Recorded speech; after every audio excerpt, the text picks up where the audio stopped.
Top ഉണ്ട്. ഇപ്പം 1 രൂപയ്ക്ക് ടോപ്പ് 1 രൂപ ഉണ്ടോ? നോട്ട് യൂസ് മീ കുട്ടി 1 രൂപ ഉണ്ടോ? അപ്പോൾ നമ്മൾ ഇന്നത്തെ പരിപാടി 1 രൂപയ്ക്ക് ടോപ്പ് കൊടുക്കാൻ പോവാണ്. ഗിൽക്കുട്ടൻ വ്ലോഗ്സ് എന്ന് പറഞ്ഞ അക്കൗണ്ട് ഫോളോ ആക്കിയിട്ടുണ്ടെങ്കിൽ ഗിഫ്റ്റ് എല്ലാം ഉണ്ട്. 1 രൂപയ്ക്ക് ടോപ്പ് 1 ഉണ്ടോ? ടോപ്പ് ഫ്രീയാ. പിന്നെ ഒന്നിന് നോട്ടുണ്ടോ? ആരെങ്കിലും കയ്യിലുണ്ടോ? 1 രൂപ ഉണ്ടോ?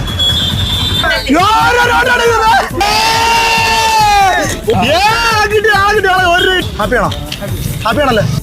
1 രൂപ ഉണ്ടെന്നുണ്ടെങ്കിൽ ഈ ടോപ്പ് നിങ്ങൾക്ക് നമ്മൾ തരികയാണ്. നമ്മളെ ഫോളോവേഴ്സിന് എല്ലാവർക്കും 1 രൂപയ്ക്ക് ടോപ്പ്. 1 രൂപയുടെ കോയിൻ പോരെ, 1 രൂപയുടെ നോട്ട് വേണം. 1 രൂപ തരൂ, ടോപ്പ് സ്വന്തമാക്കൂ. 1 രൂപ ചലഞ്ചോടെ നമ്മൾ ഇനി വരുന്നതായിരിക്കും. എവിടെ വരുന്നത് നമ്മൾ പറയാൻ ഒക്കത്തില്ല. 1 രൂപ കൈ കരുതിക്കൊള്ളുക. അഖിൽക്കൂട്ടം നമ്മൾ ഫോളോ ആയിക്കോളാം. ഉണ്ണായി കൊടുക്കാം, അല്ലെങ്കിൽ തമിഴ് കൊടുക്കാം. ഹാപ്പിയല്ലേ ബ്രോ? ഹാപ്പി. വീട്ടിൽ വൈഫിന് ഫ്രീ ആയിട്ട് സാധനം കൊണ്ടുപോകാം 1 രൂപ. അപ്പോൾ ചേട്ടൻ നമ്മൾ ടോപ്പ് കൊടുക്കാൻ പോവാണ്. നിങ്ങൾക്ക് തന്നേക്കുന്ന ഹസാസ് കോത്തി എന്ന് പറഞ്ഞ